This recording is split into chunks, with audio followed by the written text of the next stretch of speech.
వస్తోంది BJP BRS ఒకటే అని. అంటే వాళ్ళకి వెళ్ళకుండా మీకు ట్రాన్స్ఫర్ అయిందనా ఏంటి? ఆ పాయింట్ ఆన్సర్ ఏంటి? ఇప్పుడు ఎవరో ఒకటో మీకు తెలుస్తుంది కదండి. మీరు చెప్పిన స్టేట్మెంట్ కి ఆన్సర్ ఏంటి? క్లారిటీ. జాతీయ పార్టీలో కాంగ్రెస్ ఒక నిమిషం ఇప్పుడు రామూర్తి గారు జూమ్ లో ఉన్నారు, ప్లీజ్. మీరే పరస్పరంగా మాట్లాడితే ఎట్లా? ప్రేమ్ గాంధీ చెప్పండి, మీరు చెప్పిన స్టేట్మెంట్ కి అర్థం ఏంటి?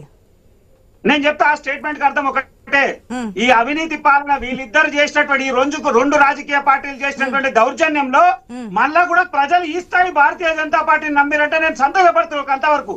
ఎందుకంటే రౌడీజం చేసిర్రు, డబ్బులు పంచిర్రు, ఒకరినొకరు దాడులు చేసిర్రు, రిగ్గింగ్ డిపాజిట్ కోల్పోతున్నారు. తెలంగాణలో ఇప్పుడు బైపోల్ అయిపోయింది. మేము నెక్స్ట్ 2029 లో 2028 లో మేము అధికారం అంటున్నారు. సో అప్పుడు కూడా ఇదే పార్టీలు ఇదే స్ట్రాటజీస్ ఫాలో అవుతాయి కదా. సో బీజేపీ అధికారంలోకి వచ్చే ఆస్కారమే లేదనుకుంటున్నారా మీరు? అవన్నీ ఏం లేదండి, అధికారానికి మేమే వస్తాము. దానికి దీనికి ఎక్కడ మీరు చెప్పే రెండు స్టేట్మెంట్స్ సంబంధం లేకుండా ఉన్నాయి. బై ఎన్నికలు అనేటువంటి అంశం ఎప్పుడైతే ఆ ఎన్నికల యొక్క సరళి జర డిఫరెంట్ గా ఉంటది, ఒకటే ప్రాంతంగా ఉన్నటువంటి పరిస్థితులు వేరుంటాయి. ఇలా జూబ్లీహిల్స్ ని కాంగ్రెస్ తీసుకున్నట్టది 100 కోట్ల రూపాయలు జూబ్లీహిల్స్ లో కాంగ్రెస్ ఖర్చు పెట్టింది, 100 కోట్లు బీఆర్ఎస్ ఖర్చు పెట్టింది. భారతీయ జనతా పార్టీ జరిగిన సంక్షేమము, దేశవ్యాప్తంగా ఉన్న అంశము, అలా సొక్కా సాత్ సొక్కా వికాస్ అనేటువంటి అంశము, దేశవ్యాప్తంగా జరిగేటువంటి అభివృద్ధి,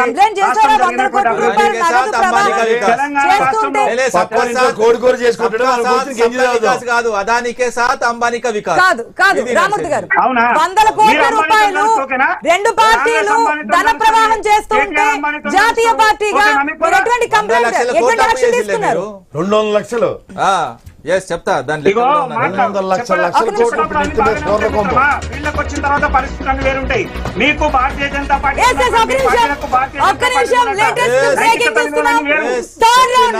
థర్డ్ రౌండ్ లో బీఆర్ఎస్ మనకి లీడ్ కొనసాగుతోంది. మూడో రౌండ్ లో బీఆర్ఎస్ కు స్వల్ప లీడ్, అంటే లిటిల్ బిట్ ఎడ్జ్ అయితే మనకి ఎక్కువ కనిపిస్తోంది. రామ్మూర్తి గారి ఫేస్ లో మనకి ఆనందం కనిపిస్తోంది. అని ఏదైతే మూడో రౌండ్ లో ఫలితాలు తారుమారు అవుతాయి, మూడో రౌండ్ నుంచి లీడ్ కొనసాగుతుందన్న ఆయన మాట వాస్తవ రూపంలోకి వచ్చింది. థర్డ్ రౌండ్ లో బీఆర్ఎస్ లీడ్ కొనసాగుతోంది. అది ఎంత ఏంటి మెజారిటీ ఎంతలో కొనసాగుతుందని చూద్దాం. ఇక కాంగ్రెస్ పార్టీకి సంబంధించి 10వ రౌండ్ వరకు ఎట్టి పరిస్థితుల్లో 30,000 మెజారిటీకి